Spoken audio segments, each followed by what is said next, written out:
y bienvenidos todos a este nuevo ciclo en la Casa de Alicia Virtual.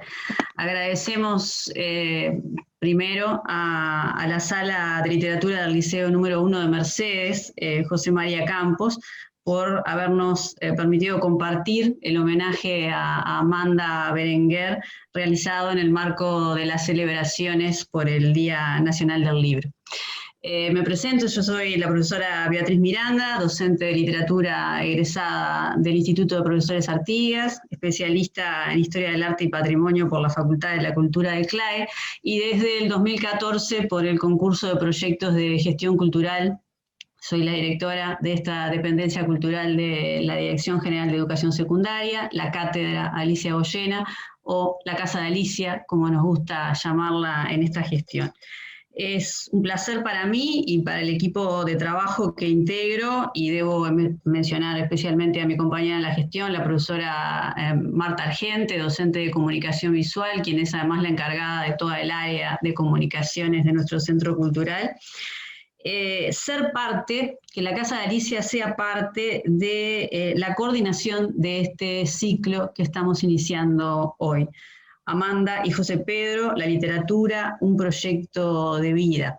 Ser parte es coordinarlo junto con compañeras y con instituciones, y realmente eso nos llena de alegría. Siempre la sinergia nos llena de alegría y potencia las posibilidades, ¿no?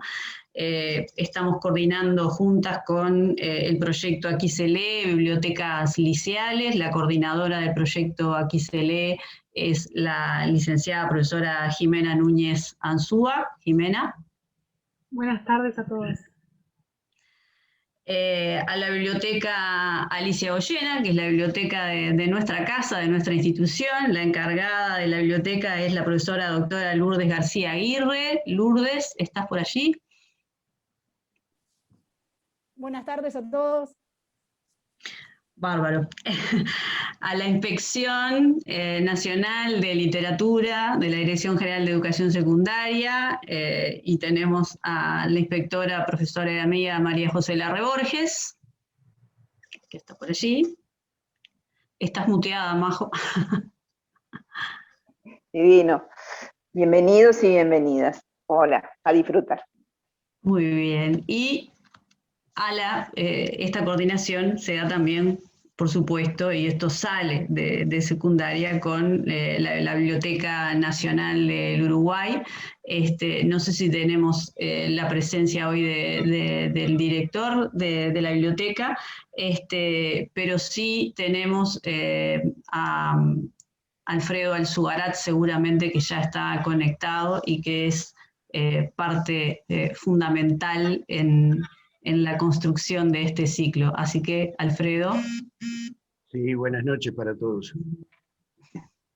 Pero muy bienvenido. De hecho, lo primero que hay que hacer es agradecer, el agradecimiento muy especial a Alfredo Alzugarat, investigador de la Biblioteca Nacional, y que ha sido, sin duda, lo decía recién, un motor fundamental en la concreción de este ciclo, y que este ciclo sea posible. Y junto a Alfredo, sin duda, el agradecimiento a todos los expositores, algunos de los cuales uno de ellos es Alfredo, pero también veo a Clemente por allí, y están presentes hoy, y sin que de primera, sin dudarlo, bienvenido Clemente, sin dudarlo se sumaron a esta propuesta, y es para nosotros un honor y un placer.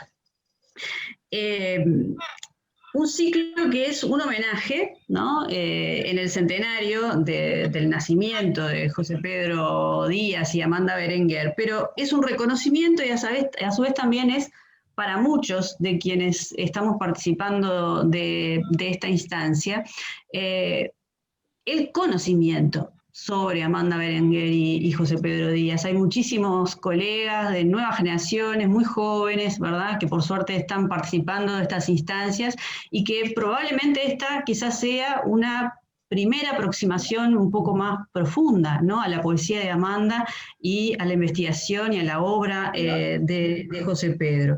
¿Desde qué perspectiva los abordamos? De la perspectiva de hacedores culturales en nuestro país, ¿no?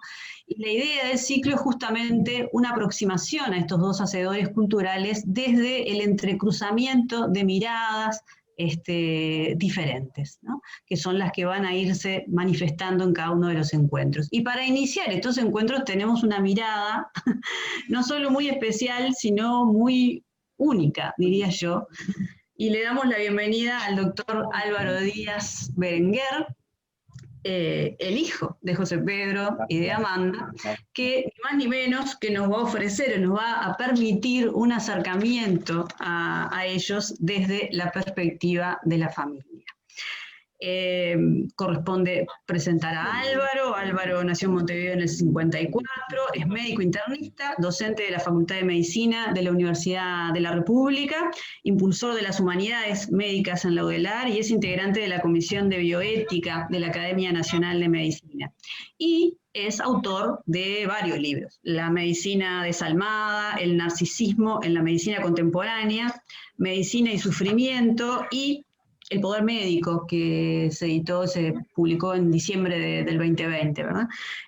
Y a su vez es coautor, junto con su padre, con José Pedro, del libro Medicina y Literatura, además de ser autor también de varios artículos periodísticos y colaborador del semanario Brecha. Antes de dar la palabra, que es lo que todos en realidad queremos escuchar, quiero agradecerle a Álvaro, lo hice antes de que entráramos al Zoom, pero vuelvo a hacerlo ahora, por el puente que él tendió con una hacedora cultural en la Argentina, educadora y editora, Marisa Negri, gran admiradora de la poesía de Amanda, y cuyo emprendimiento editorial, que se llama La Ballesta Magnífica, prepara la edición por primera vez en la Argentina de Identidad de ciertas frutas. Y Marisa ha tenido, le doy la bienvenida, no la veo en la colmena, pero sé que está, ha tenido un gesto preciosísimo que ya habla de la tónica y de la calidez de estos encuentros, que es hacernos llegar, para que se comparta con todos los participantes, un previo, ¿verdad?, de esa edición en formato PDF, así que le agradecemos, lo vamos a compartir con ustedes en el grupo de WhatsApp y vía mail. Le agradecemos a Marisa el gesto, sin duda alguna, porque además esa edición de Marisa tiene un prólogo, cuyo título es Esto no es un prólogo, de ni más ni menos que Álvaro, a quien ya le voy a ceder, por favor, rápidamente la palabra. Recuerdo dos cosas: mantenemos los micrófonos silenciados, en lo posible las cámaras, somos muchos por suerte. Todas las preguntas que ustedes quieran dirigirle a Álvaro las vehiculizamos por el chat de Zoom. Yo voy a estar atenta allí para luego transmitírselas en el intercambio. Y por supuesto va a estar Jimena atendiendo la retransmisión en YouTube, por si también allí surgen interrogantes, propuestas o comentarios que le van a llegar a Álvaro sin duda. Así que bueno, muchísimas gracias a todos por su parte. Muy, muy, pero muy bienvenido, Álvaro Díaz Berenguer. Bueno, buenas noches para todos. Sé que entre ustedes hay muchos amigos y otros que nos conocemos por primera vez. Sería bueno que todos dejaran la cámara prendida para verlos. Yo les voy a pedir compartir la pantalla, si me dejan, para empezar de alguna manera con primero los agradecimientos que tengo que hacer, porque realmente es muy, muy importante esto que han logrado. Y bueno, lo primero es agradecer a Beatriz, a Marta, a María José, a Jimena, a Valentín Trujillo de la Biblioteca Nacional, y en especial me quiero detener en Alfredo Elzugarat por su tarea brutal. Él fue alumno del papá. A partir de ahora voy a hablar de José Pedro, quien Alfredo pudo clasificar, analizar y publicar gran parte de una cantidad de materiales que dejó José Pedro, y que realmente en este momento son de enorme valor. Y también quiero agradecerle a Aldo Garay por el documental que está terminando y que seguramente va a ser presentado en este ciclo de reuniones. Así que valga el agradecimiento para todos ustedes. Yo voy a hacer una presentación basada fundamentalmente en este soporte informático, porque es lo que estoy acostumbrado cuando hablo de enfermedades con los estudiantes, y no sé hablar a esta altura de otra manera, así que permítanme esta torpeza, sépanme disculpar. Lo primero que les voy a mostrar es el origen de José Pedro, que tiene una raíz en Italia por el lado de su madre.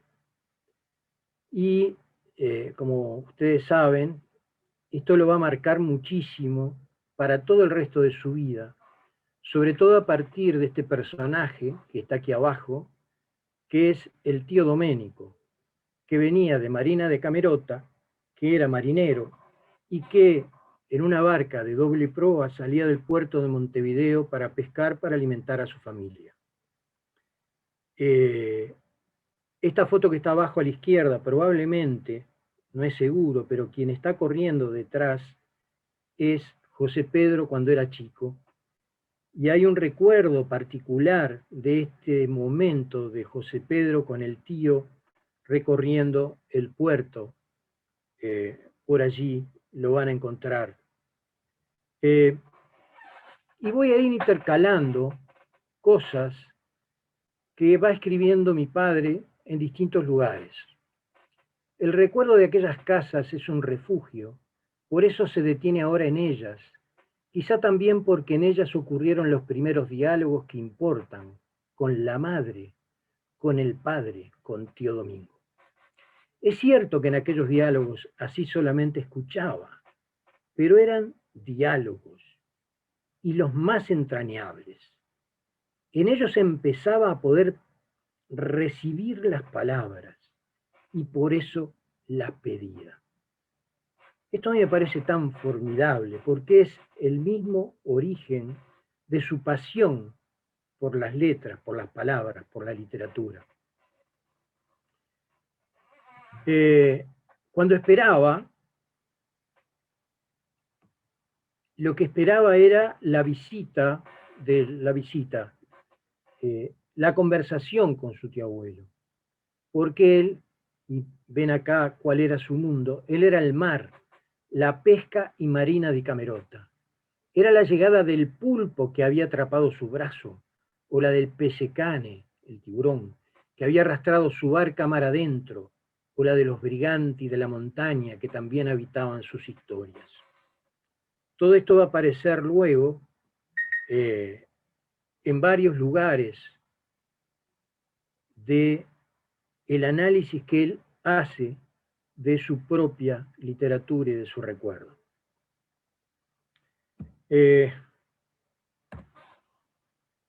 Está medio lenta mi máquina, pero ya va a pasar. Aquí ven a la izquierda a José Pedro con su madre y su padre en 1925.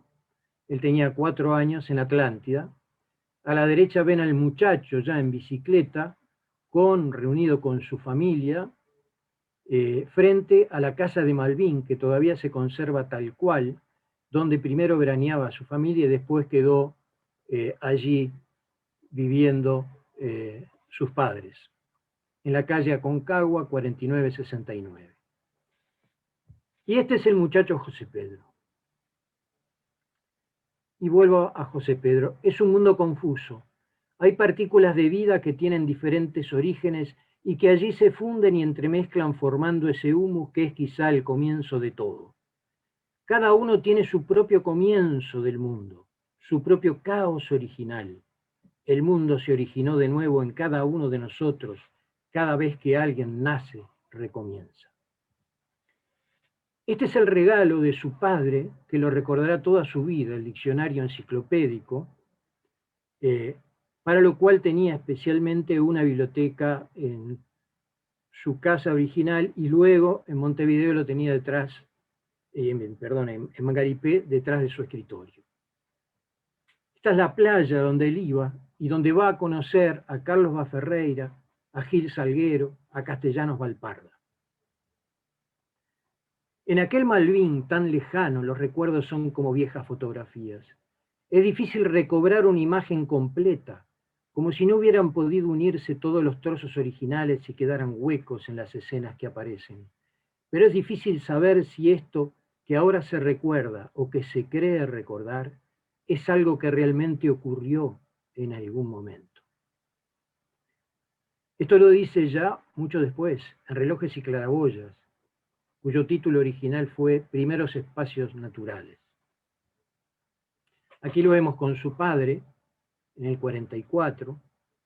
Detrás está un taller, el taller de su padre, donde construyó unas maravillosas carabelas que por allí pasaron, y soy capaz que volveremos. Puedo recordar los hechos decisivos incluso con detalles de años. En mi adolescencia veraneaba en Malvin, que en los años 30 era un balneario de clase media. En la playa solía ver a Carlos Baferreira. Todo el mundo sabía que era muy importante, tanto que por esa fama yo había conseguido algún libro suyo, creo, Moral para intelectuales. Era un hombre flaco, de grandes bigotes, lento, con un andar como de langosta marina.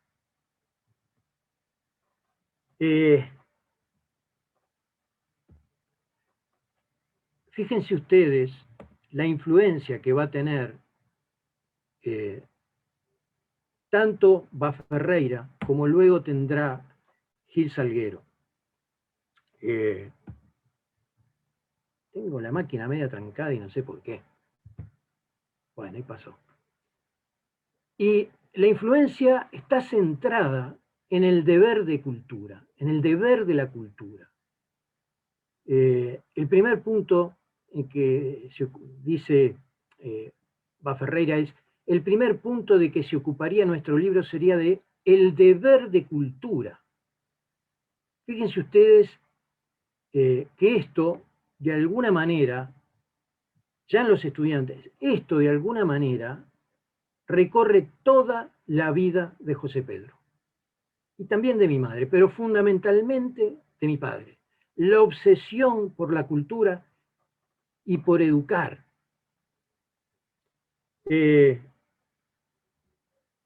Lo mismo ocurrirá también desde otra manera con Gil Salguero. Frecuentemente conversaba con otra persona, y esa persona, de cara un poco larga, pero de expresión muy afectuosa, era Luis Gil Salguero, el padre de Daniel Gil, con el que luego se construyó una hermosa relación personal. Este filósofo uruguayo era admirador de Artigas, de Bolívar y de Martí. Era un simpatizante de la Revolución cubana, americanista y antiimperialista, discípulo de Baferreira. Él influye en toda la generación del 45 de una manera importante, porque además su casa era un centro de reunión de los intelectuales de su época.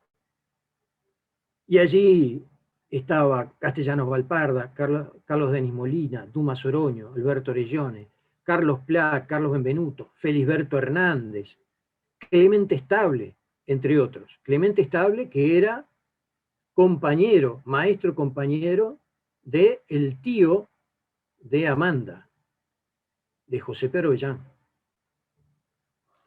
La influencia entonces de Gil Salguero como docente nato del humano. En verdad, dice Gil Salguero, es el valor del alumno, del hombre, el que tiende a ocupar un sitio principal en mi pensamiento. Yo creo que esto puede ser el pensamiento de mi padre. Dice José Pedro: por ese entonces, en mis 17 años, un amigo solía prestarme libros de plástica, con los que me paseaba muy orgulloso por las calles de Malvin. Viéndome pasar frente a su casa un día, aquel hombre de cara larga, Luis Salguero, me preguntó si estudiaba pintura. Le dije que no, pero ese fue el contacto con el que empezó una relación de visitas y amistad prolongada. Por su intermedio, pronto descubrí a otro hombre de cara caballuna, que armaba cigarros lentamente y fumaba sin pausa, a quien los amigos llamaban Paquito Espínola. Era Paco Espínola. También conocí a Leandro Castellanos Valparda, a quien entonces solo podía juzgar como un tipo muy simpático. En aquel verano malvinense, una vez mis nuevos amigos me invitaron a un asado de recepción a Pablo Neruda, al que había empezado a leer. Creo que ese mismo año, en la edición española de Residencia en la Tierra. Nos citamos a las 7 de la mañana, tomamos un ómnibus, nos bajamos en algún lugar y abordamos otro coche, hasta que en determinado momento vimos a Castellanos Valparda, acompañado de un enorme ovejero alemán. Estábamos en Bella Italia y el viaje había concluido. Una vez abierta la puerta de la casa, me encontré con el mismo letrero esmaltado que anunciaba la exposición de grabados. Estamos hablando de Castellanos Valparda, el grabador, el magnífico grabador. Entonces la emoción fue doble, porque no solo se trataba de estar junto a Neruda, sino también de enterarme de aquel plástico que tanto me había impresionado. Era el mismo veraneante con quien conversaba en la playa. Ahí conocí a los poetas Juan Cuña, Beltrán Martínez, Uruguay González Poggi, Enrique Lentini, Carlos Denis Molina, el único que tenía más o menos mi edad, y el cubano Juan Marinello, que había venido con Neruda desde París. A lo que estamos recordando, dice José Pedro, no resulta difícil establecer en qué niveles del recuerdo estamos. Perdón, falta una S. Nos resulta difícil. Hay momentos en que nos encontramos reunidos en torno a una mesa, bajo un emparrado cuyas maderas están pintadas de verde. Entonces podemos reconocer que se trata de los tiempos más lejanos, cuando todavía no había calles, o al menos las que había, aún no llegaban al lugar donde estábamos. Este es el grabado de Leandro Castellanos Valparda.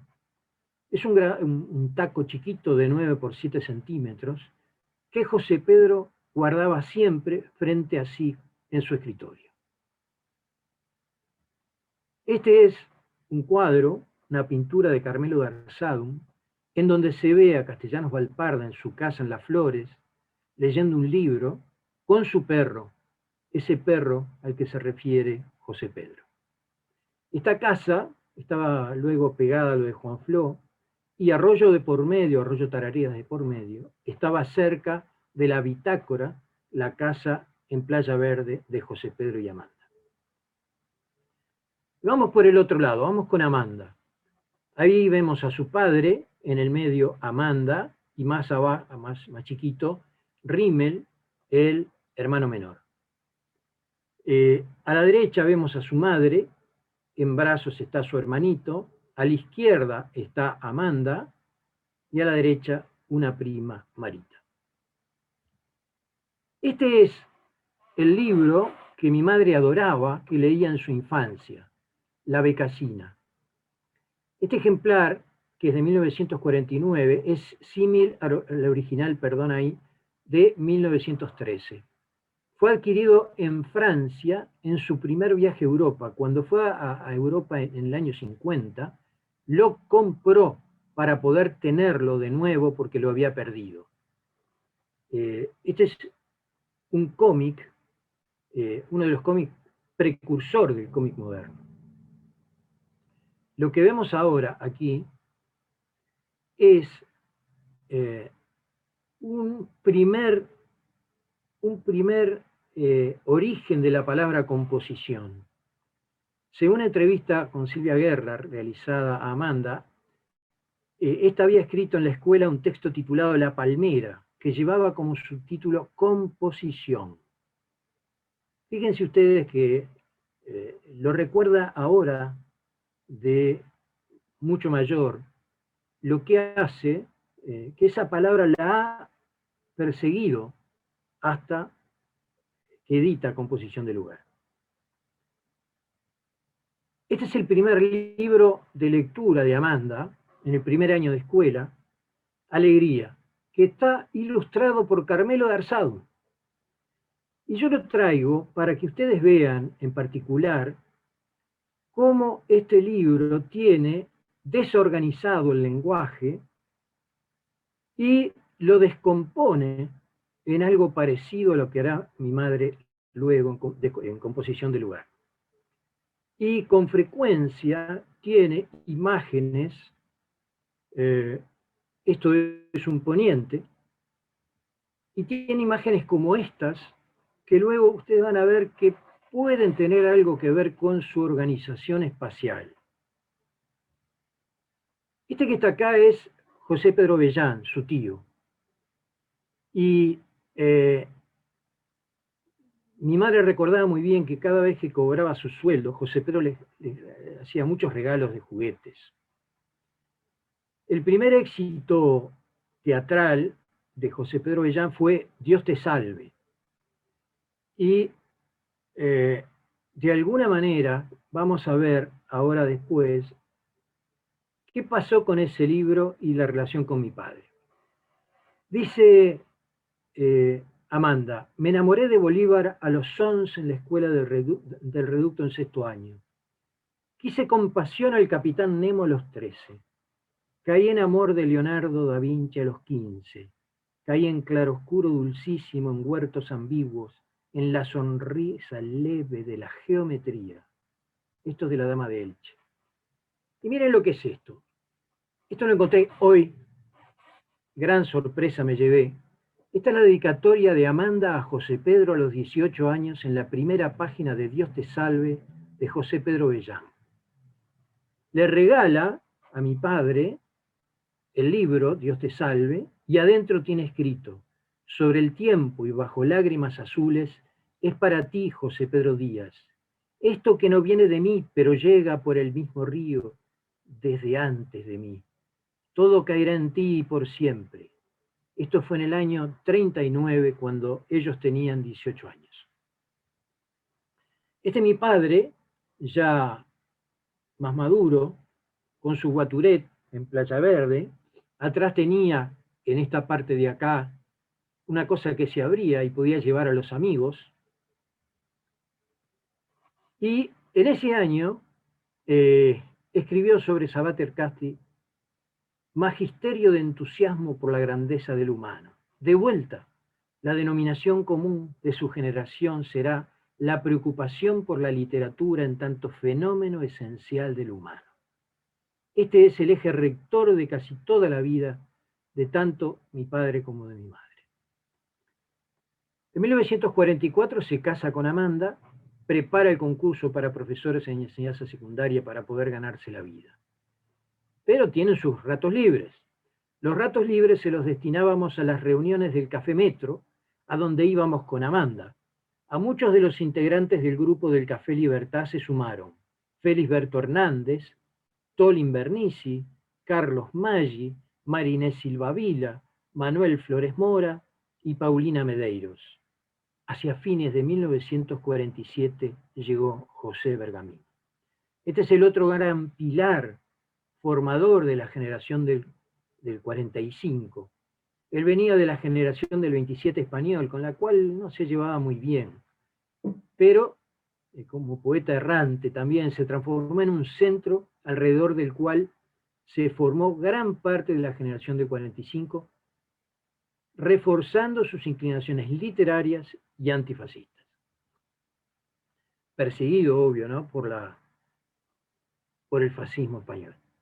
En este grupo de jóvenes, el pensamiento de Ferreira y también de Ortega y Gasset fomentó entonces la necesidad de una cultura general ante todo. Y en el caso de mi padre, en la biblioteca se encontraban obras literarias y de crítica de todos los continentes, pero también otras sobre artes diversas, cine, fotografía, pintura, música, y hasta otros dedicados al átomo o a la conducta animal, a la psicología, bueno, y ni que hablar a la filosofía. La Enciclopedia Británica, que estaba en la entrada de la casa, uno entraba, abría la puerta y a la izquierda, en los últimos tiempos, estaba la Enciclopedia Británica. Y esto formaba parte de esa necesidad de lograr una cosmovisión de su tiempo. Además estaba preocupado además por tenerla actualizada, lo que le costaba mucho dinero. Tenía una colección de música clásica que podía escuchar gracias a un pasadisco que había podido comprar al ganar un número de lotería y que yo cuando era chico en una diablura rompí todo.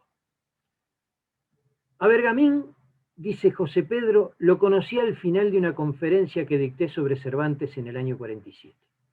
En la misma fecha nos trasladamos a esta casa de Punta Gorda, en la calle Mangaripé, hoy María Espínola, la única que había en toda la cuadra.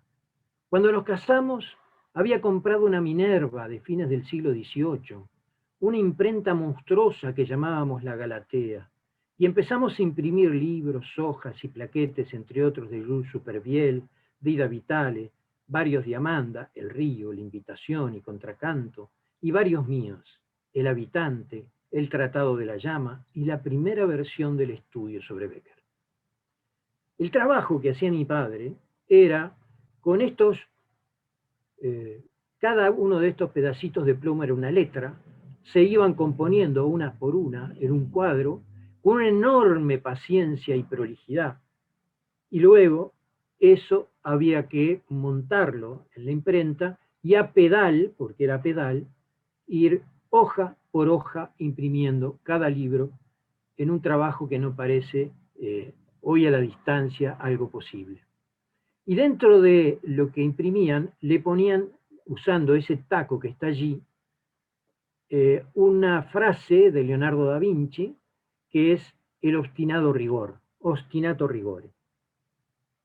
Y para José Pedro, el ostinato rigore era una especie de tabla de salvación, porque varias veces él comenta un sentimiento de falta de capacidad creativa.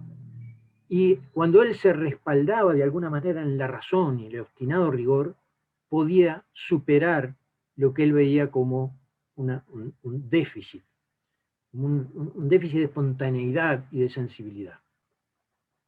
Aquí vemos a la máquina, del lado del pedal está Ida Vitale y Ángel Rama, ahora está expuesta en la Biblioteca Nacional.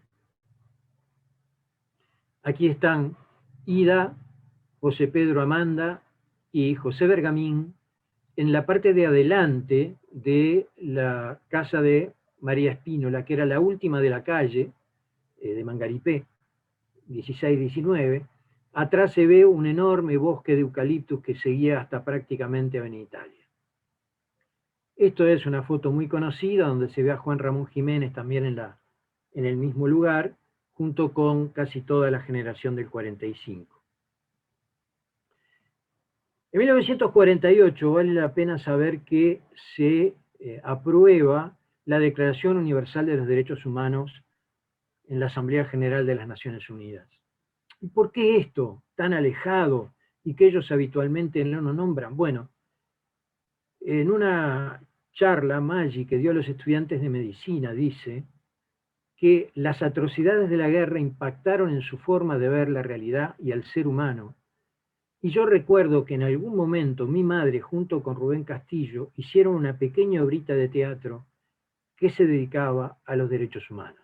La estuve tratando de rastrear y no la pude encontrar, pero yo estuve presente y la vi. 1950 surge la posibilidad de viajar a Europa. Escribe José Pedro en su diario, días antes de la partida, que ambiciona penetrarse en lo que tiene delante, integrarme en las cosas, como si quisiera llevármelas conmigo. Aquí vemos el barco en donde se fueron, junto a la escalerilla, José Pedro con su padre antes de abordar. El barco se llamaba Andrea C. Dice Amanda en El Río, que comenzó a escribirlo durante el viaje: yo quisiera dejar los nombres vivos, escribirlos, decirlos, levantarlos, porque sé que nos vamos, nos hundimos, y que el aire se hará tierra cerrada, y el lujo de esta hora fugitiva, larga pobreza y desventura vana. Allí van a ver entreverados gran parte de los mismos integrantes de la generación del 45 y familiares. Recuerdan, amigos, nos diremos y no estaremos más para escucharnos, y tendremos ya algunos hace tiempo deshechas en la sombra de las entrañas. En el muelle, dice José Pedro, agitando los pañuelos todos, nuestros padres, los amigos más queridos, imposible desanudar todo lo que entonces sentí. Desanudar todo lo que entonces sentí. La dificultad de José Pedro de poder desanudar ese sentimiento profundo. Allí está navegando en el Andrea C. Además de su cámara fotográfica, poco tiempo después adquiere una filmadora para apresar parte de su viaje en movimiento. Para sus filmaciones estudió. Nada en él era espontáneo. Lo estudiaba con minuciosa paciencia y así estudió los fundamentos del cine y su estética, que es lo que se verá luego en el documental de Aldo Garay. Aquí lo vemos filmando con un trípode que tengo aquí a mis espaldas, probablemente en Italia.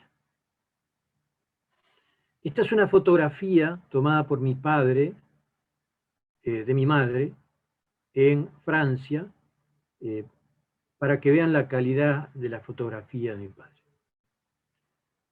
Dice José Pedro, al volver a París me propongo firmemente trabajar. Estaban de viaje por Europa, están volviendo a París. Es mi único modo de encontrar un equilibrio necesario hasta para ver. Si no me resbalan las impresiones, si el mundo mismo se desnaturaliza, se me evade en una forma de irrealidad. Necesita escribirlo. La visita a lo de Neruda, la otra noche, a donde fuimos con don Pepe, se refiere a Bergamín, me hizo despertar, me empecé a sentir más yo, no porque haya ocurrido en esa reunión nada especialmente importante, sino porque me dio la impresión de volver a pisar el terreno que me importa, y el terreno que le importa es escribir. Marina de Camerota. Marina de Camerota, qué extraño, qué diferente y qué familiar, sin embargo. Ahora las campanas llaman a misa. Yo les voy a permitir escuchar esas campanas. El cielo azul brilla ya fuerte. Son las 6:30 de la mañana. Los gallos dejaron de cantar. Los niños todavía lloran. Algunas mujeres pasan por la plaza volviendo de la fuente con un cántaro sobre la cabeza. Estamos hablando, esta es una foto de una muchacha en Nápoles de 1920, pero estamos hablando de 1950. Y esto es, llegaré con 31 años y recuerdos, ¿y qué más? Esa es la carta que allí junto a ustedes tengo que levantar, dar vuelta, ver y mostrar. De Minge, así le llamaban a mi madre, estoy seguro, yo veo sus cartas, el río crece en la dirección que más me importa, ella de a poco pequeñita se da y es, yo sigo jugando al fantasma o a la fotografía no revelada que acaso mostrará una superficie velada. Este es el sentimiento que lo persigue de incapacidad para poder realmente escribir lo que quiere escribir. Este es el barco en el que vuelven. Aquí está la casa a la que vuelven inicialmente, la casa de los suegros. Este es el auto que traen de Europa, el Citroën, y nace su hijo en 1954, 4 años después del viaje, 3 años después del viaje, y allí está Amanda con su hijo frente a la casa de Mangaripé. Allí se fueron a un lugar que en aquel entonces era muy lejano, como decir ahora, bueno, váyanse a Parque del Plata o más lejos todavía. Este es el álamo que estaba en la puerta de mi casa, y dice mi madre, álamos tristes cuando yo muera, lloradme apenas. Solo las hojas, moved las hojas de esa manera, álamos tristes, cuando yo muera. La casa es esa que está allá arriba a la derecha. Yo no tengo seguridad, pero estoy casi seguro que la pintó mi madre. Y abajo se ve a mi madre, al hijo chiquito con 1 año, a su madre y a su abuela, la famosa abuela Pepa. Con el tiempo las paredes estarán forradas de libros, en doble fila. Todo era libros. Allá abajo la Enciclopedia Británica. Más de 10.000 libros se juntaron en la casa de mis padres. En el living reinaba un grabado de Picasso que habían traído de Europa, que es ese que está allí. Ahí está mi madre con Roberto Echavarri.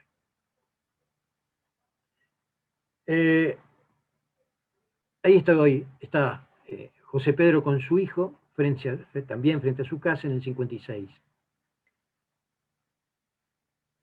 Allí hay una reforma en la casa porque José Pedro necesita un ambiente para trabajar.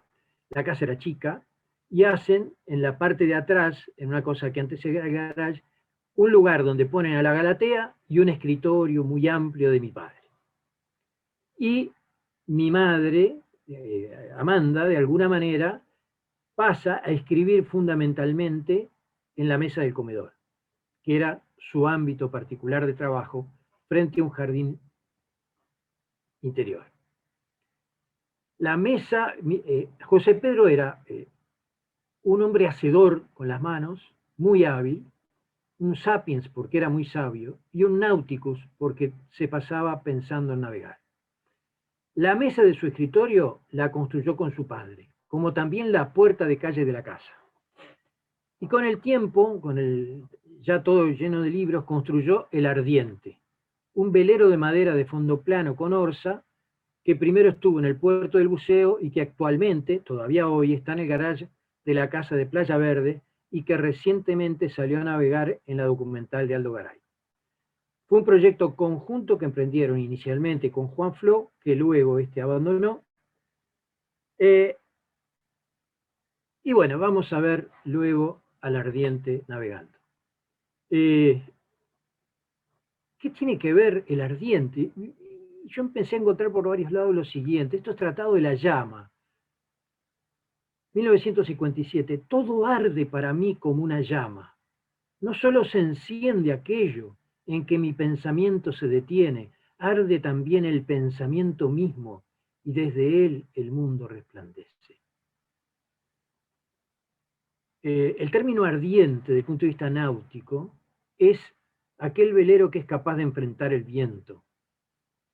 Y también en la poesía que leía mi padre, allá en 1922, Savater Casti dice: mar, mar vital, mar ardiente, mar de las amorosas estaciones. Alma navegadora que vienes ardiéndote desde el fondo creador de la materia y de los tiempos. El ardor sobre el agua. Ellos querían ponerle a una imagen sobre la proa que fuera el símbolo del agua prendida a fuego.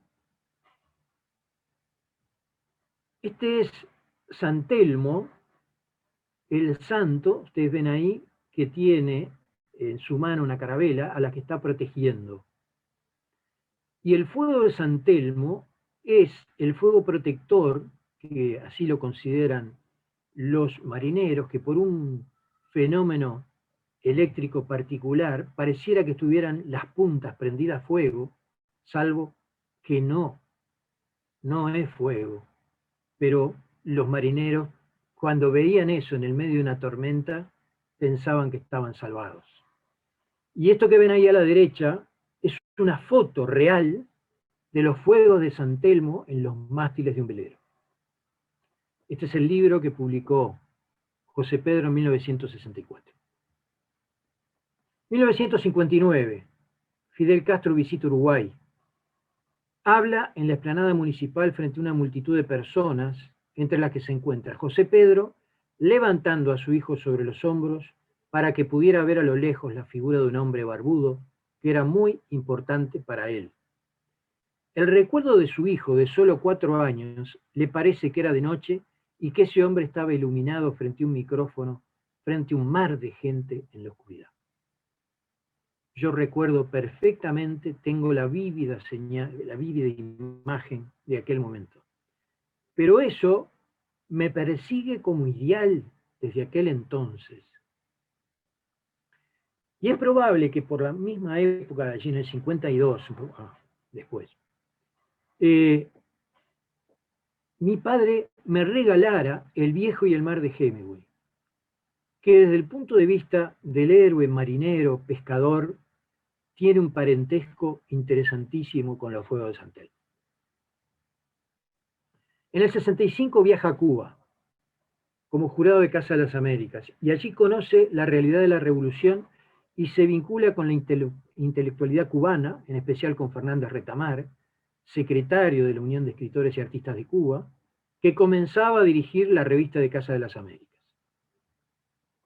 Trae consigo una idea de la revolución cubana que se transforma en un ideal para él y que transmite también a su hijo. Y esto es una cosa curiosa, que no sé si muchos saben de esto, creo que algunos sí. 1968, un punto final para Partes de naufragio. En reuniones familiares en casa de Maggi, José Pedro leía su novela y se intercambiaban ideas y opiniones. Hasta que un día, el dueño de casa, el pibe, le hace un regalo en una cajita de terciopelo rojo diciendo, está a punto. Y era el punto final para la novela. Esto lo tengo aquí en mi escritorio y esa es la foto del punto final. Es una cadenita, que ustedes ven aquí, con una bolita que se supone que es el punto. Y bueno, este es el Ardiente.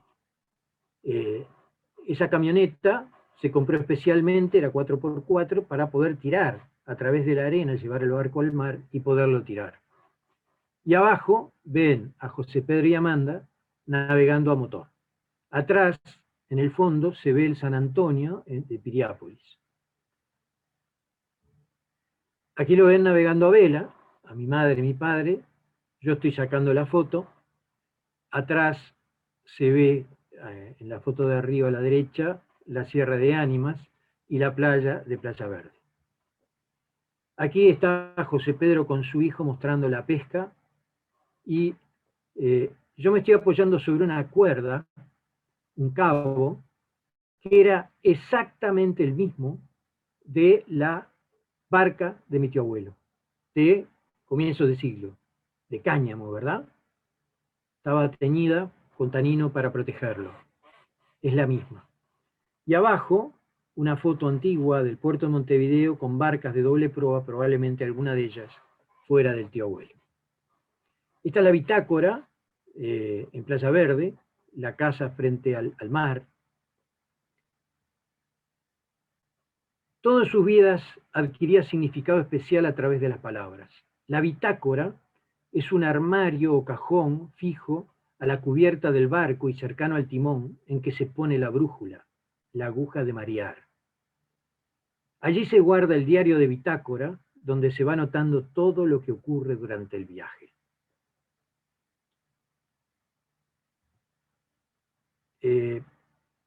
Yo me acordaba de esto de aguja de marear, que lo había leído en mi madre en algún lado, y lo fui a buscar y me encontré. Yo quería conocer la aguja de marear, dice mi madre, aventar la gramática parda, retroceder hasta espantar el frío, que me seguía por el espejo. Cuando llegué a la puerta y pregunté por mí, me dijeron que había estado, que no esperara, que hacía mucho que me había ido y que la lluvia cerrada era la evaporación de la memoria. Aquí estamos regresando con el barco porque no siempre la camioneta funcionaba, tirado por bueyes. Los bueyes se llamaban Silencio y Pintura. Acá está José Pedro con mi primera mujer, Silvia Riestra, el bueyero, y en el fondo la casa de Playa Verde. Esto es Playa Verde mirado desde el mar, andando a remo. Y 1971, José Pedro prefiere viajar a Europa para dar conferencias en la Sorbona y en varias universidades de Inglaterra. Va con su mujer y su hijo. Cuando llega a París, es un modo de llegar a casa, pero sin embargo no hay cambios sustanciales, como relata luego de una caminata nocturna. Dice: París, inundado de automóviles estacionados en todas las calles y en todos los rincones, con la ciudad dormida. Acá tengo otro error. Hay cambios sustanciales. Lo que veía es ahora una ciudad moderna, muy distinta a aquella que había vivido 20 años antes. Y en Italia le sucede lo mismo. Luego de pasar por Marina de Camerota, donde ve anuncios de nightclub y una ciudad dedicada al turismo, tiene un sueño terrible que describe en su diario el 8 de junio de 1971. Dice José Pedro: sueño de la autopsia de mi tío Domingo. Desecha la boca por un balazo y la bala incrustada en la columna. Un letrero indica el interior, que cuando se alojó la bala murió. Comprendo además que su gran cuerpo hueco, como el de un bagre, es el interior del mundo. Me despierto, sentimiento de haber tenido un gran sueño. A la distancia y con irreverencia de una interpretación, han asesinado y ahuecado a lo que más le importa, el mundo del tío Doménico, de la autenticidad, del trabajo humilde y honesto, del marinero, del pescador, en su relación profunda con el mar, del cual vive y sufre.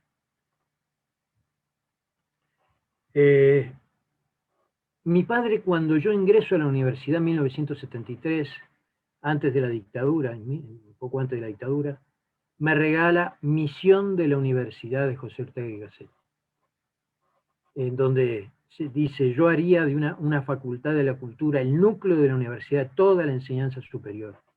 Es preciso que el hombre de ciencia deje de ser lo que hoy es con deplorable frecuencia, un bárbaro que sabe mucho de una cosa. Esto lo vamos a retomar luego, como ustedes van a ver.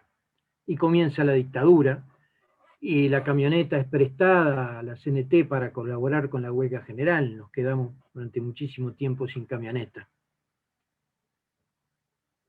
Febrero del 74, un aviso publicitario del gobierno militar en el diario El País dice: una pesadilla que el pueblo oriental no volverá a vivir, un país sin marxismo construye con fe. En ese mismo mes Amanda escribe: hombres que mueren anónimos y fríos bajo el duro armamento, nadie da noticia, nadie espera. Eso quedó inédito. Probablemente, si esto se hubiera publicado, hubiera terminado detenida. En esos veranos, entre el 72 y el 74, Amanda, en las tardes de Playa Verde, se propone escribir todos los días mientras se pone el sol. Y allí escribe las primeras versiones de los poemas de composición de lugar, que se publicarán en 1976 por Árbol Impresores. Acá lo que vemos entonces es directamente un poniente, directamente desde el lugar de donde ella miraba hacia el oeste. 1974, militares metralleta en mano rodean la casa de Mangaripé para entregar una carta con el despido de José Pedro como profesor de la Facultad de Humanidades por ineptitud. Días antes, José Pedro había enviado una carta al decano interventor con lo que para él significaba ser demócrata. No había aceptado firmar un documento obligatorio por ley, que era la fe democrática. Entonces, ¿dónde se refugió para poder sobrevivir? En una imprenta. Y junto con Manuel Flores Silva emprenden la tarea de imprimir libros y otras cosas, cuantas cosas pudieran, en una máquina cabrenta que había sido propiedad de Manuel Flores Mora, el amigo íntimo también del grupo de la generación del 45, y padre de Manuel Flores Silva. Esta es la cabrenta, y en el 76, con mucha paciencia, Amanda pega letra por letra, letras adhesivas que venían como con un celofán, se desprendían las letras y se pegaban en el papel, y una por una va pegando las letras para hacer composición de lugar. Y luego, por un proceso fotomecánico y la offset, se pudo imprimir. Y acá empieza otra historia, que es la historia del Club del Libro de Radio Sarandí.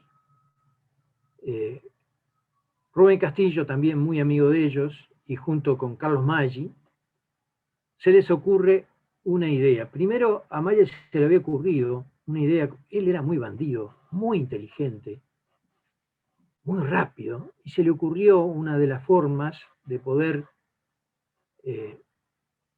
abrir una editorial, utilizar Radio Sarandí con un libro primero que llamó El Libro de Jorge, que era una serie de cartas que un autor desconocido le enviaba a la radio a Rubén Castillo, que eran unas cartas maravillosas, y todo el mundo empezó a ¿quién era este Jorge? Bueno, él nunca dijo que se trataba de él, obviamente después se supo, pero en principio, y lo que se hizo fue imprimir esas cartas y se repartieron a aquellos que llamaban por teléfono para que les llevaran el libro a su casa. Y así a partir de ahí se lanzó un fenómeno editorial que es uno de los más importantes del país. El Candelero, si ustedes ven, es una llama en la oscuridad. De alguna manera es la llama prendida de la cultura en medio de la oscuridad de la dictadura. Quien hacía las carátulas era el hijo de Maggi, Marco Maggi. Así que en el 76 nace el Club del Libro Radio Sarandí, en donde Carlos Maggi, fundamentalmente, José Pedro, María Inés Silva Vila, la mujer del pibe, de Carlos Maggi, se reúnen para ver qué cosas publicaban. Y fueron sacando una enorme cantidad de autores. También luego se sacó pliegos de arte y poesía con la colaboración de Juan Flo y de Elmira Agustín y su mundo, que dirigía Amanda, pero eso tuvo una tirada muchísimo menor. Este es Los Fuegos de San Telmo, publicado por el Club de Radio Sarandí, y allí ven a los tres mosqueteros muchos años después, todavía juntos y todavía queriéndose muchísimo. Y vamos a entrar un poco en los ponientes sobre el mar, de composición del lugar. Y voy a empezar recordando Al otro lado del espejo de Lewis Carroll, que fue escrito, es un libro escrito con la mano izquierda y en forma especular, o sea, de derecha a izquierda, con todas las letras al revés. Charles Dodgson, que es Carroll, es también Alicia en el País de las Maravillas, profesor de matemático, apasionado por la fotografía. Él inventó un juego parecido a la de las damas para formar palabras, donde la lógica se intrinca con el juego literario, e incluso dentro del texto de las palabras se puede leer de arriba hacia abajo, de abajo. Es un juego particular, intrincado con la lógica y con la distribución en el espacio del lenguaje. Obviamente se están dando cuenta por qué lo traigo a colación. En Carroll, el espacio y el tiempo se alteran de modo tal que se corre para encontrarse en el mismo lugar o se camina hacia atrás para aproximarse, contraviniendo el sentido lógico de la realidad. Allí, en la contralógica, la creación literaria. Y algo ocurre parecido con La botella verde, La cinta de Mebius, y con el juego permanente del espejo en Amanda. En composición del lugar, la distribución en este caso con los ejes X, Y, las coordenadas espaciales fundamentales, y X como el transcurso del tiempo. Aquí vemos la creación literaria de alguna manera marcada también en la lógica, pero contraviniéndola. Carroll inventó el diagrama de Carroll, que se utiliza hoy en día mucho también en la informática moderna. Se le ocurrió poner de un lado las características y arriba sí o no. Y de acuerdo a eso, una clasificación, que es la clasificación del diagrama de Carroll. ¿Y qué importa con esto? Miren, Amanda recordaba que la ingenua Becasina ordenaba las cosas según las características de los objetos, pero por color, y no por sutilidad. Clasificación base del diagrama de Carroll, antilógico. O sea, ¿cómo podemos clasificar? Bueno, clasificamos generalmente por sutilidad. En la cocina ponemos las cosas para cocinar, y en el dormitorio ponemos las cosas, las sábanas, las frazadas y las cosas de la cama. Bueno, a la becasina se le ocurría poner todas las cosas de color rojo, las manzanas, las frazadas juntas, y todas las cosas de color blanca juntas, donde podía poner, sí, las sábanas, la leche, en fin. Esta forma ilógica de trabajar, mi madre la recordaba.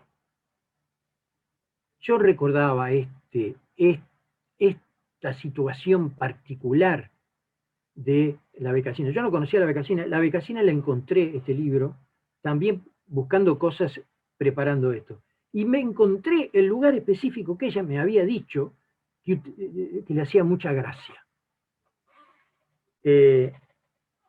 No voy a seguir con Carroll, pero vamos a seguir con Amanda. Fíjense ustedes, Amanda separa la lógica de la locura, el sol y el mar por una horizontal denuncia. Arriba todo lógica, abajo todo locura, todo ilógico. Porque hunde usted su cabeza cortada en el filo de agua azul marino, su cabeza entre pájaros suspensos, nubes, alas pendientes del tono final de las guindas, porque desciende usted rojo al patíbulo del horizonte, señor del día poderoso y vencido, soporto la sombra, el engaño, las pesadillas, los murciélagos, el soplo negro que llega del mar, porque sé que renace usted sin escrúpulo, mañana al amanecer. Y en ella se cumple también los ciclos míticos del eterno retorno. Así que Amanda expone al lector un espacio y un tiempo que lo reencauzan en la realidad cotidiana sobre la base de criterios estéticos, en una cosmogonía espacial ancestral propia de la especie humana, donde se verifica un arriba luminoso, un abajo oscuro, un arriba victorioso y un abajo vencido, un arriba esperanzador y un abajo terrorífico. Poder y sumisión que caracterizan a la relación de los elementos vivos de la naturaleza, donde descubre la angustia de su finitud. Y el espejo se une en esta cosmogonía para hacer aparecer el fantasma y la angustia. No estuve, no vi, no existió. Pasó otra ráfaga del día a la noche. Pasó sangre por los huecos del corazón. Soy más vieja y hoy estoy más cerca. Esta es la álgebra poética de Amanda. Menos Amanda, menos paisaje, estrategia vacía e inútil.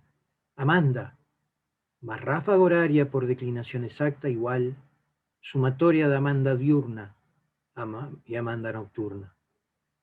Amanda, tendencia cerca al muro final.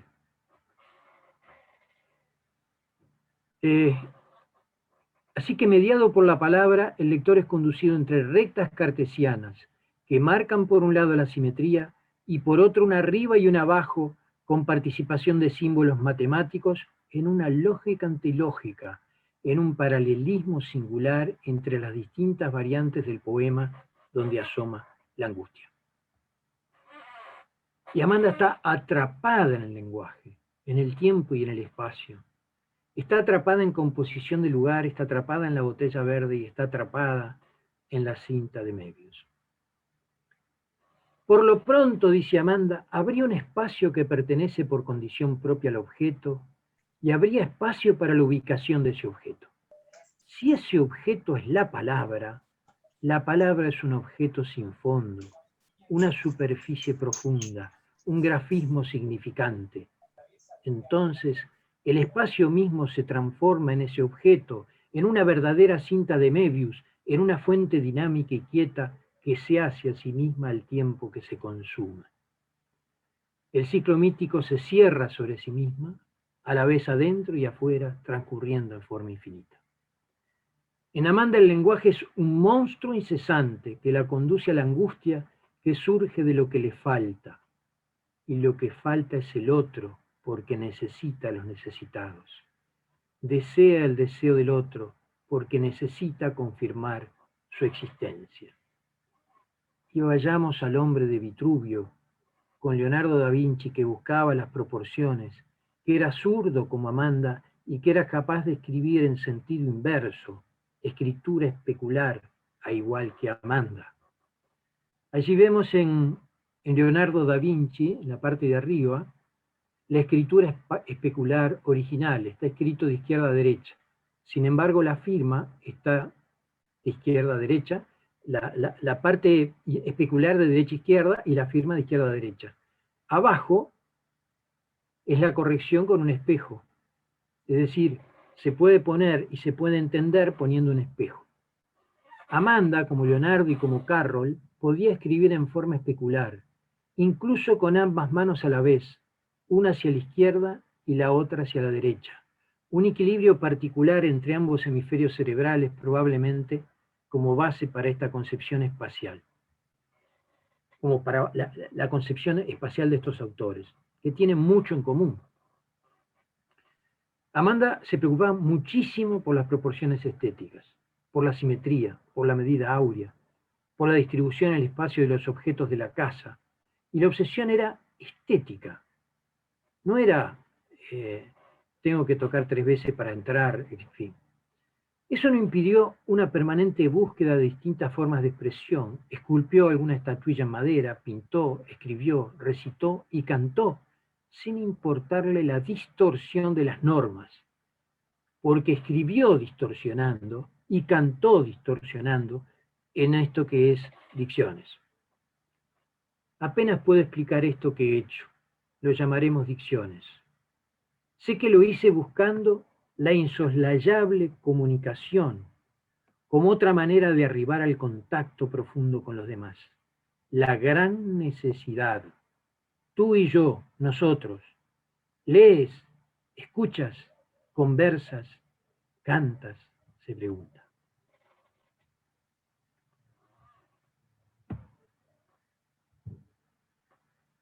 Dice Daniel Hill, que mis padres veían trepar por la biblioteca de su padre Gil Salguero en la visita que le hacían a su casa.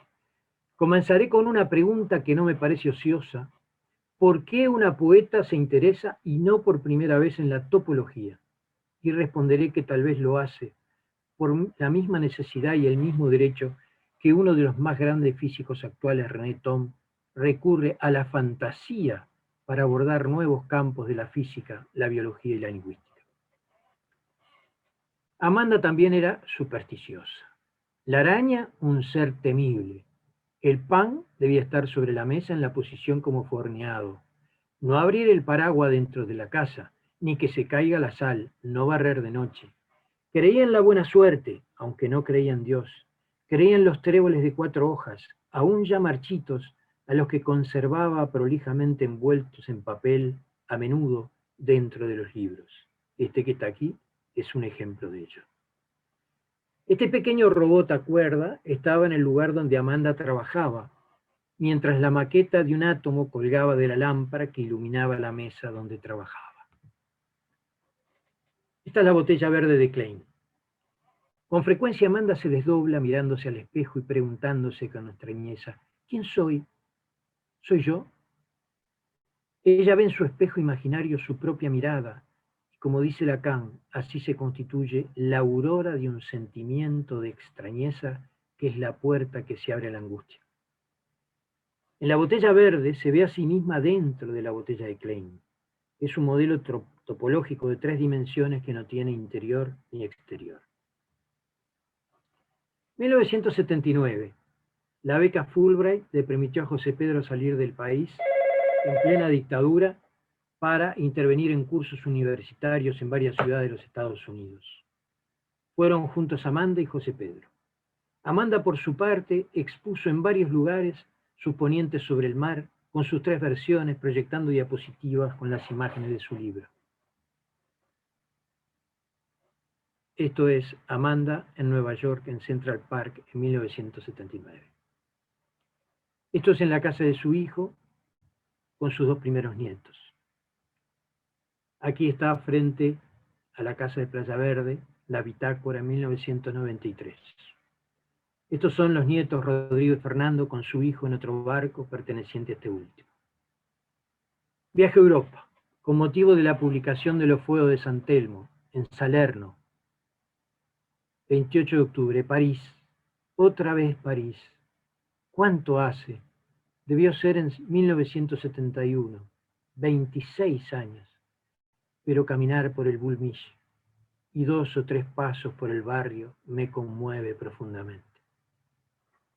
4 de noviembre, Nápoles. Pero lo que encontramos en este viaje nada tiene que ver con lo que tanto había significado en los viajes anteriores.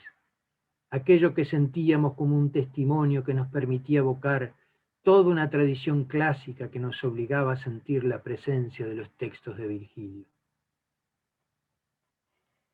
Este es lo que se publicó por Galcerano Editor en Italia. Allí ven el cabo Palinuro y a lejos Marina de Camerota. Cuando llegamos, porque yo los acompañamos con Silvia Riestra, las calles tenían carteles atravesados de lado a lado que decían Benvenuto José Pedro. Y dice José Pedro en su diario, la sorpresa por la dinámica actual de la pequeña ciudad y la emoción por la acogida que ocurrió en todos los niveles, desde los distintos oficiales de las autoridades en un acto solemne, al encuentro con todos los niveles a la vez en la cena final de la cual cantaron para mí, junto a mí, cantos de los marineros, los integrantes del sindicato de pescadores de marina. Entre una y otra canción los abrazos y los besos con los pescadores. Probablemente nunca volveré a sentir la fuerza de ese abrazo colectivo como esa noche. Esto que ven aquí es la iglesia, la Chiesa di Sant'Alfonso, que es la iglesia de Marina de Camerota. Allí José Pedro habló para el pueblo de Marina de Camerota.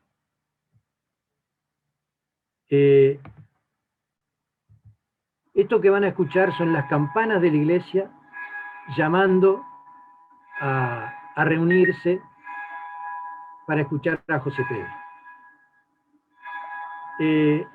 Le pusieron 2 guardias de honor mientras se hablaba en la iglesia, vestidos con uniforme de gala, uno a cada lado. Es increíble porque los 2 oficiales, mientras mi padre hablaba allí en el púlpito que está acá abajo, los oficiales lloraban. Fue un momento de una emoción de todo el pueblo.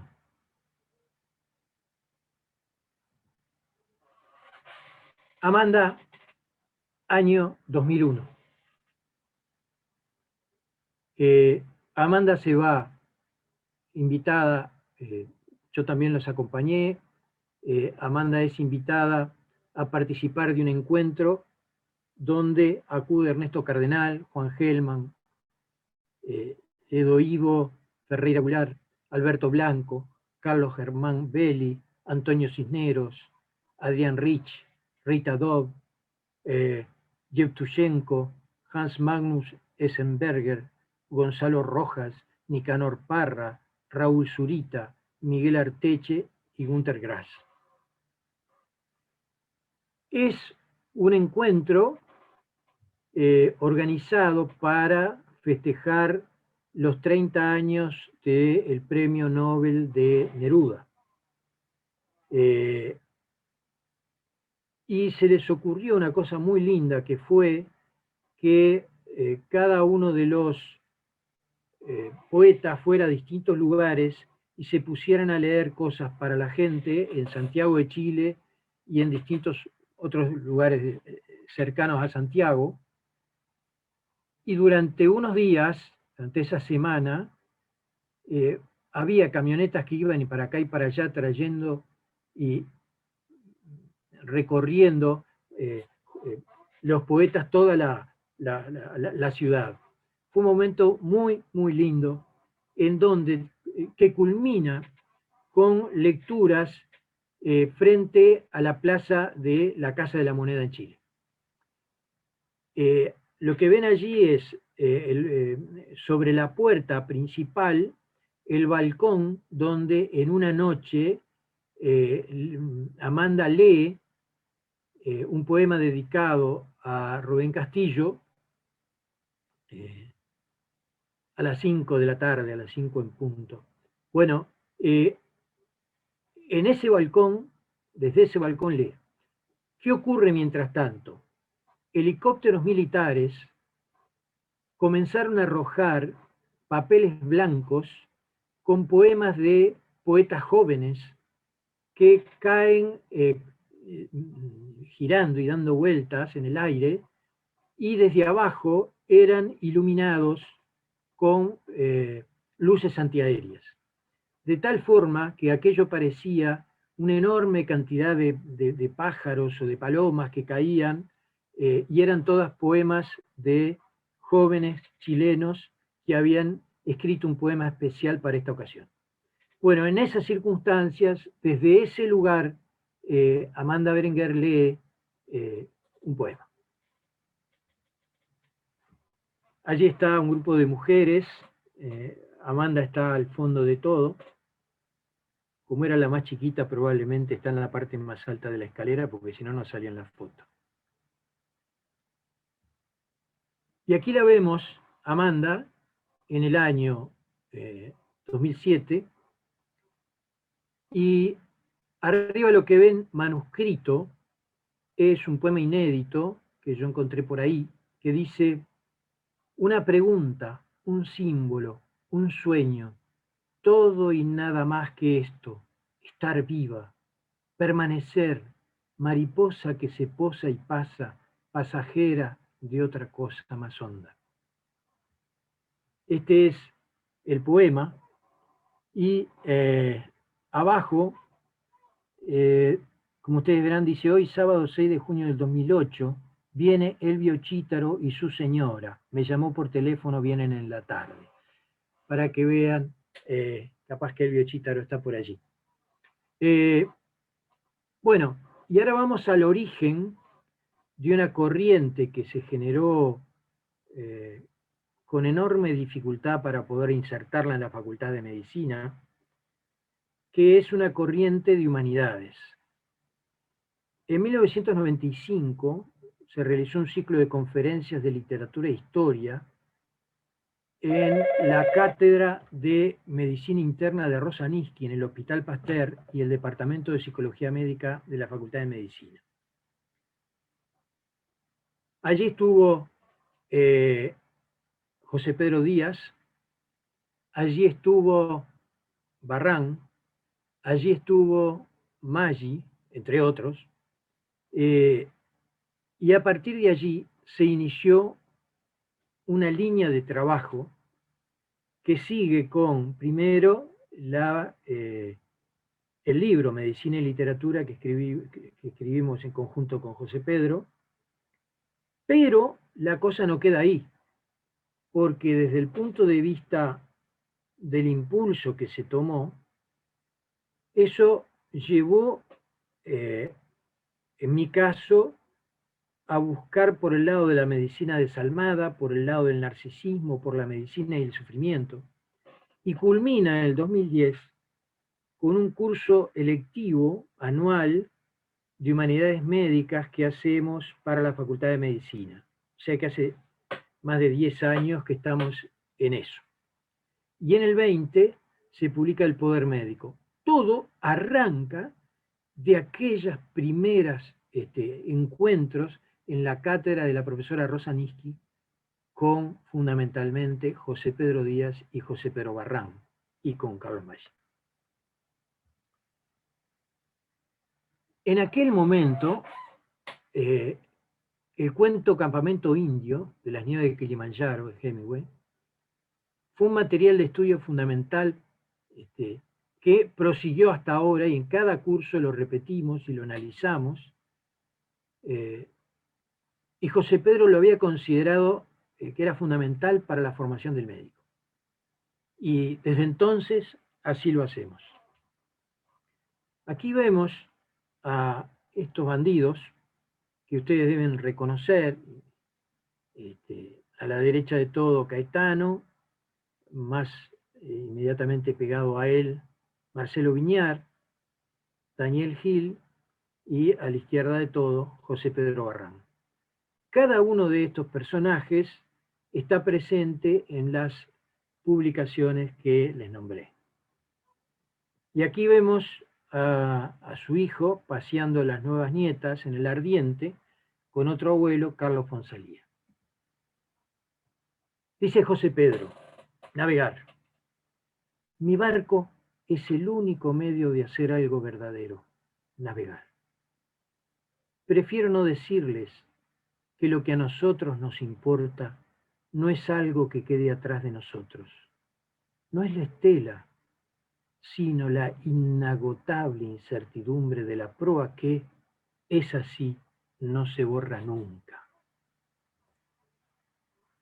Aquí están dos bisnietos, Agustín y Federico, arriba a la derecha, y las tres nuevas nietas y Victoria. Así vamos los dos a tientas, amor, sobre las viejas hojas secas, cortándonos la vida como rosas, porque una vez allá, bajo los días, vimos la luna, el precio y el ciprés del confuso y terrestre paraíso.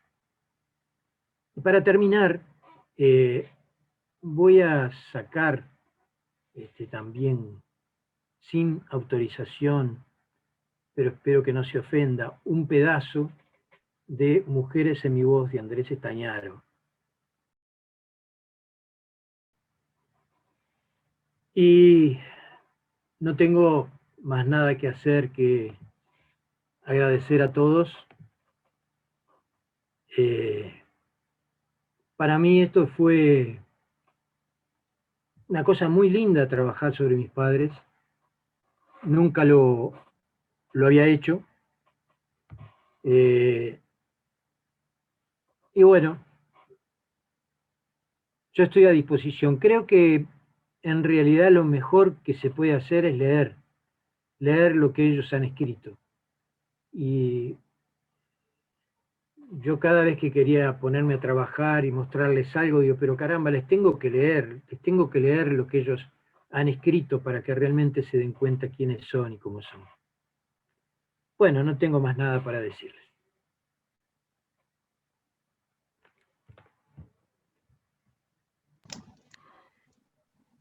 Álvaro, no hay preguntas en el chat de Zoom, y creo que sí hay valoraciones y agradecimientos, y creo que lo que nos sucede, hablo por mí, pero creo que hablo por todos, es que estamos como embelesados, ¿no? No tenemos preguntas para hacer porque estamos absolutamente fascinados por la delicadeza, lo íntimo y lo profundo de los materiales con los que nos permitiste, que compartiste con tanta generosidad, ¿no? Y con los que nos permitiste aproximarnos a José Pedro y Amanda desde una mirada que solamente podías darnos tú, ¿no?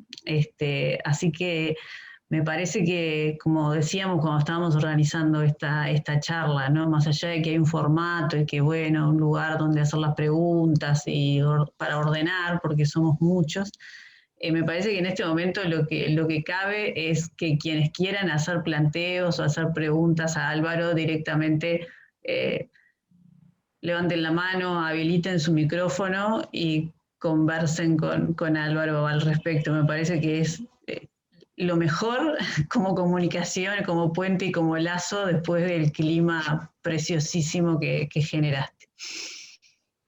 Así que... Les quiero contar algo antes, que me pasó que en la medida que me iba metiendo en esto, que pensé que iba a ser más fácil, se me empezaron a abrir puertas por todos lados y se me transformaba esto en infinito, porque la verdad que la vida de las personas es infinita, y cuando vos te metés en la vida de una persona, es tanto, tanto, tanto, es tan apabullante, que lo único que se me ocurrió es ir mostrando fogonazos y dejar abiertas las puertas para que, y bueno, para que se introduzcan en su literatura y que allí los encuentren.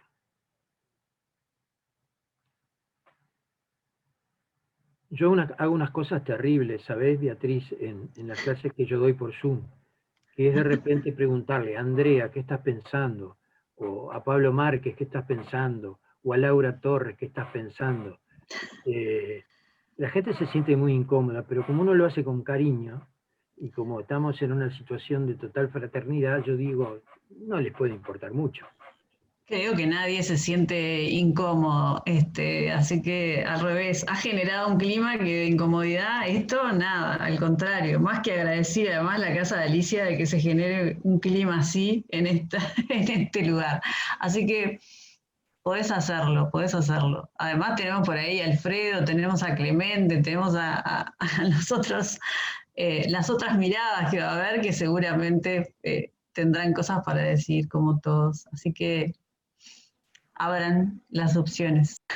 Andrea iba a decir algo, pobre, prendió el Sí, micrófono y quedó cortado. sí, es verdad.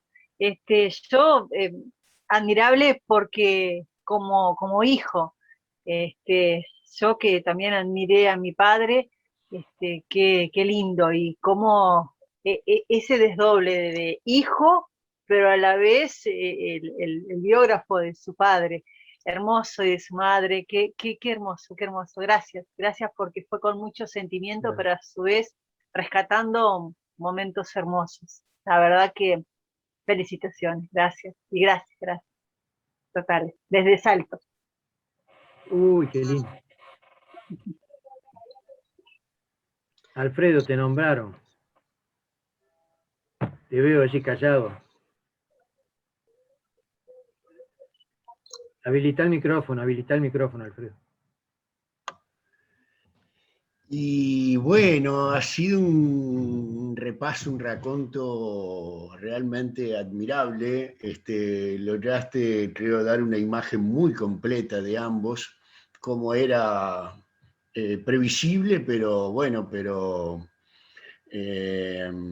Creo que te sorprendí con algunas cosas que no sabías. Sí.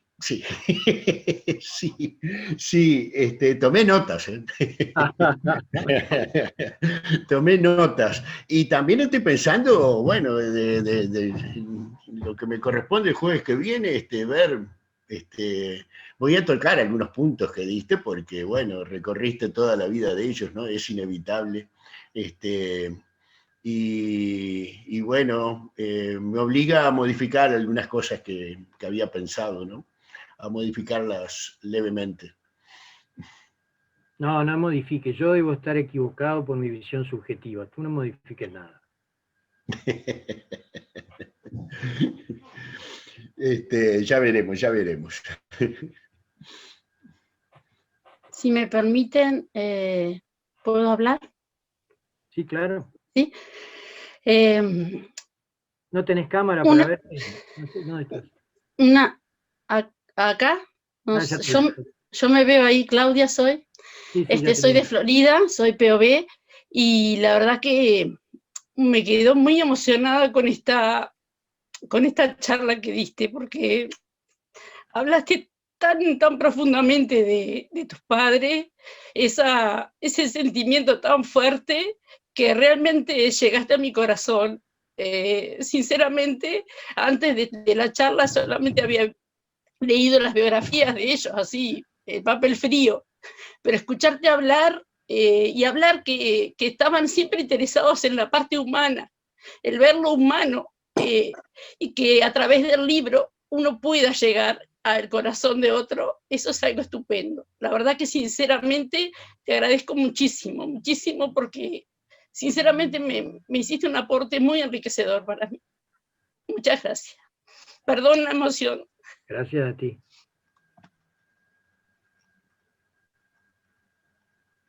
Padín está por allí, ¿no?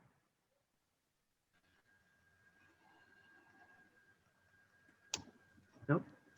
Yo no lo veo ahora porque, pero sé que hoy lo vi porque lo saludé. Una pregunta. Sí.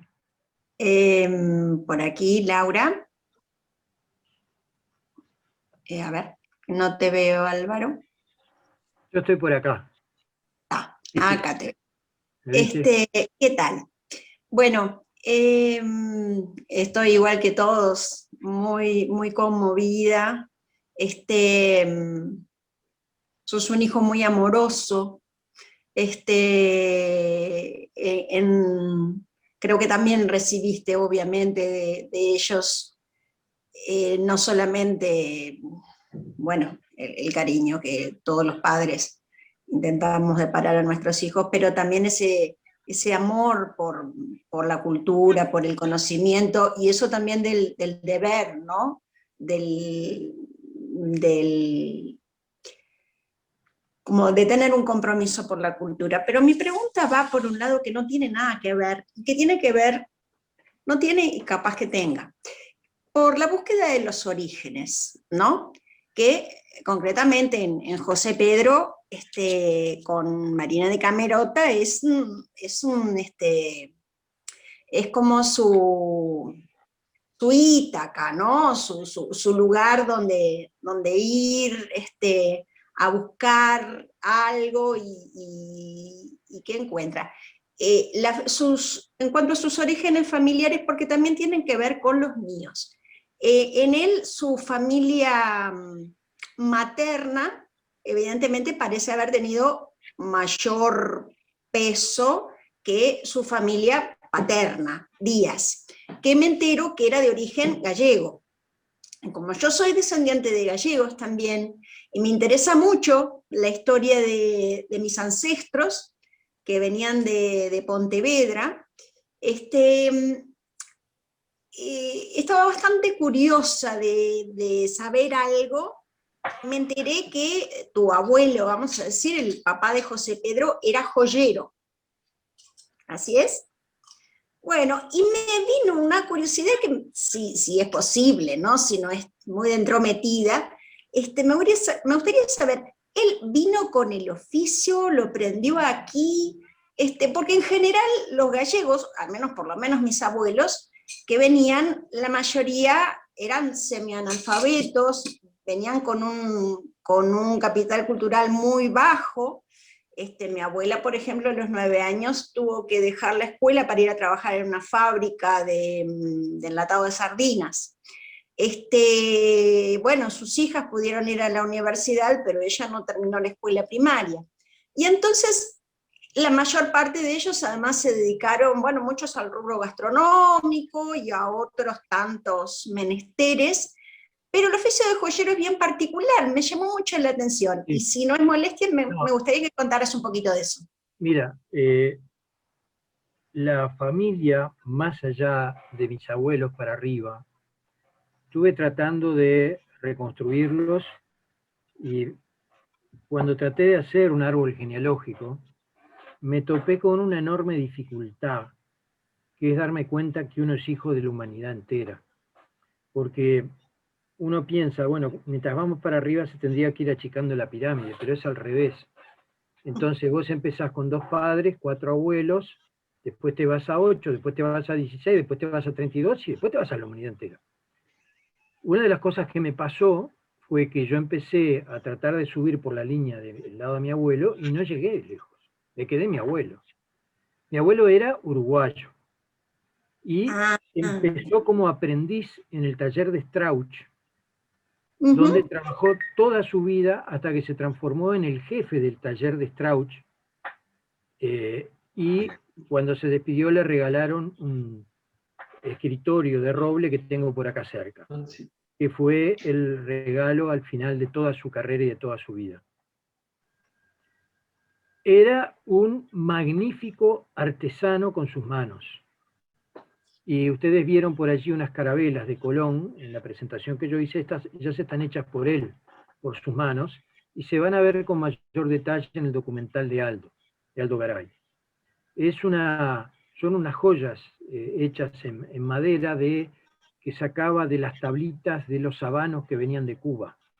Esas tablitas, él buscaba esas cajitas, no sé por dónde las sacaba las cajitas, porque él no fumaba, y con esas cajitas hacía trabajo magnífico de esas carabelas. A mí me hizo un remolcador cuando yo era chico, con el que yo gocé toda mi infancia, que decía ANP, Asociación Nacional de Puertos arriba, Administración Nacional de Puertos en la chimenea, que tenía una calderita en el lado de adentro que echaba humo, y que hacía plus, plus, plus, plus, plus cuando lo ponía en el agua. Ese era mi abuelo, un artesano increíble. Y mi padre heredó esa capacidad. Pero mi abuelo, por el lado de mi padre, también tenía como una obsesión, no diría, pero una preocupación fundamental en la educación del hijo. Por eso le regaló el diccionario enciclopédico entero y una biblioteca para ponerlo, porque eran 28 volúmenes gruesos, que fue de alguna manera algo que a mi padre le impactó como obligación de saber. Le marcaron un norte como obligación de saber. No solamente mi padre era capaz de con una cortapluma meter una cerradura en una puerta, sino que además construyó su barco y además reparaba casi todas las cosas de la casa. Y a mí me regaló cuando yo era chico una maquinita de vapor, para que yo aprendiera el funcionamiento de una máquina de vapor. Te digo la cabeza, cómo funcionaba, que era la paciencia, la lógica, lo riguroso por excelencia, en todo lo que hacía, lo hiciera en el ámbito literario o lo hiciera en la realidad cotidiana con las cosas de su casa. Ese era mi padre, en gran parte heredado de su padre. Ahora, para arriba de mi abuelo no tengo registro. Tengo del lado de mi abuela, pero no del lado de mi abuelo. Ahí se me pierde y no pudo conseguir, no. Sé por comentarios que éramos de una línea Díaz y Díaz, medio de la nobleza, y que habíamos sido echados de España, creo que por algún conflicto con los religiosos, con los curas. Pero no te puedo decir más nada. Eso fueron, o sea que era nacido, era uruguayo, hijo de gallegos. ¿Mi padre? No, sí, no era. No, tu abuelo era nacido en Uruguay. Era nacido en Uruguay, y creo que tampoco era hijo de gallegos. Nieto, creo tal que vez. Tampoco era hijo de gallegos. Viene de más lejos. Era bien. Más patricio. Bien. Muchísimas gracias, Álvaro. No, por favor. Me dicen que Aide, a quien no veo, pero estaba levantando la mano. Aide, yo no te veo porque tengo configurado para ver quién está con la palabra. Muy buenas noches para todos.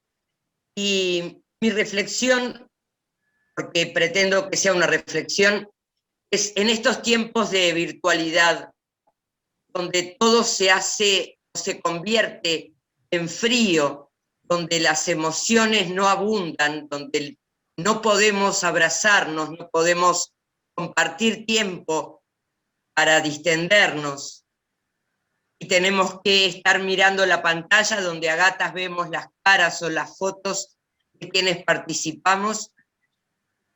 No puedo resistirme a felicitarte, Álvaro, y discúlpame que te tutee, pero no soy ninguna jovencita, felicitarte por cómo dijiste, por cómo transmitiste todo lo que para vos representa la vida entera.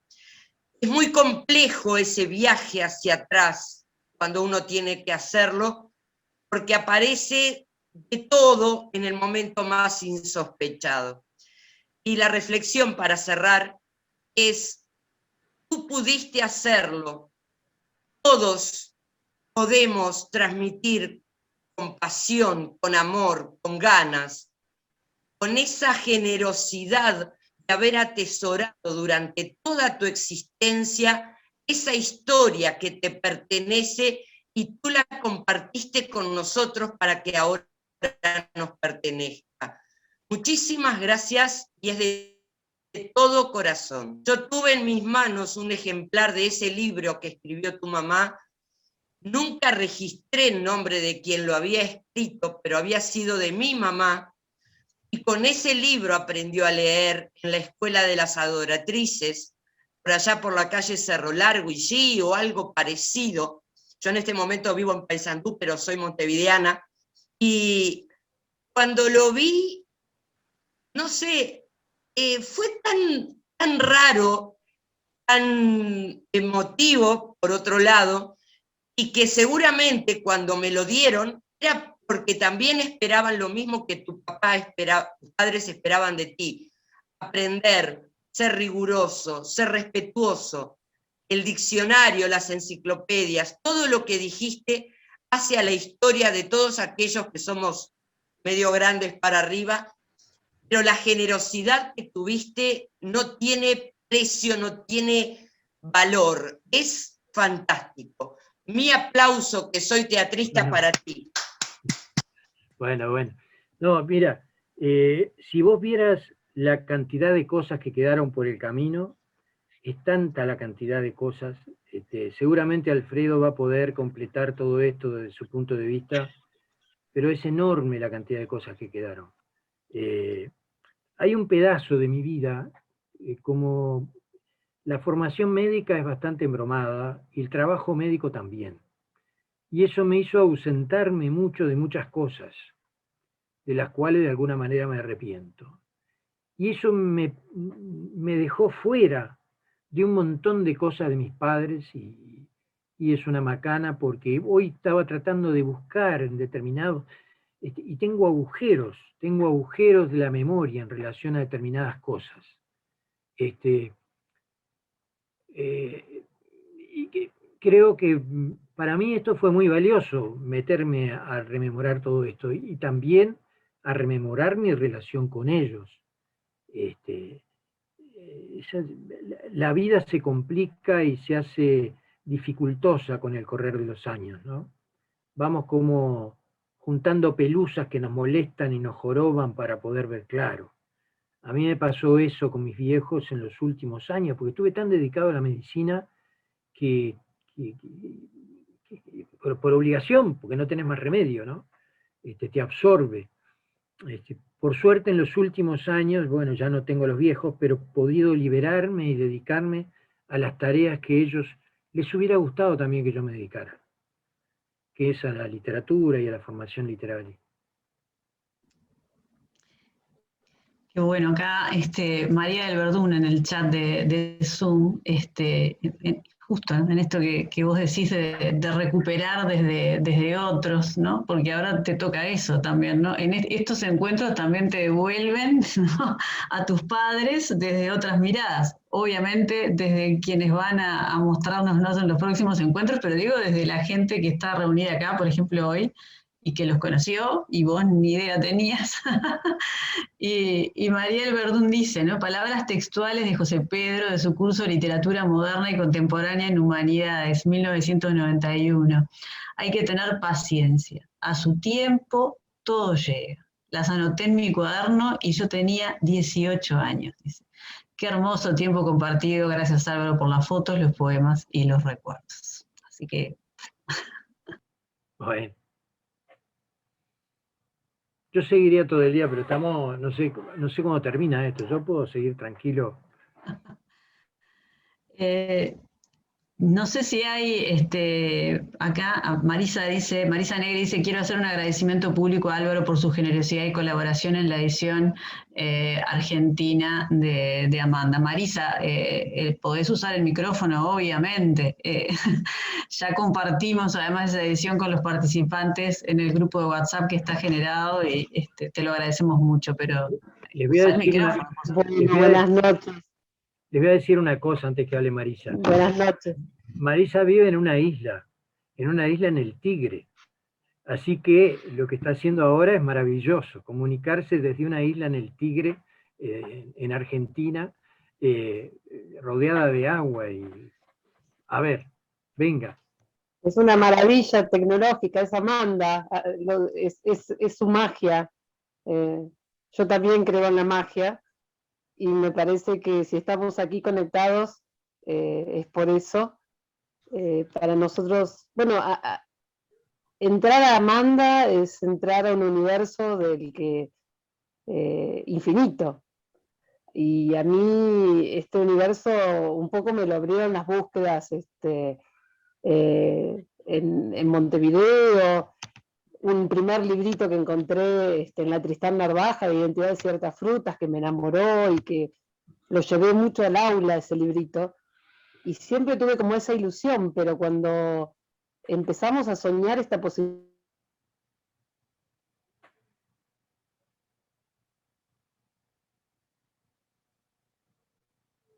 Sí, la comunicación está complicada.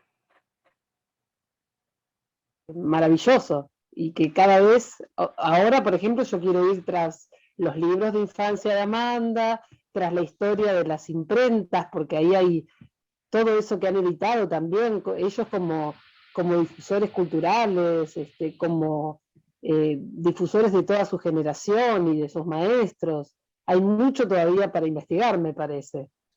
Así que desde aquí, bueno, feliz de participar de estas conversaciones. Gracias, Álvaro. Gracias, Marisa.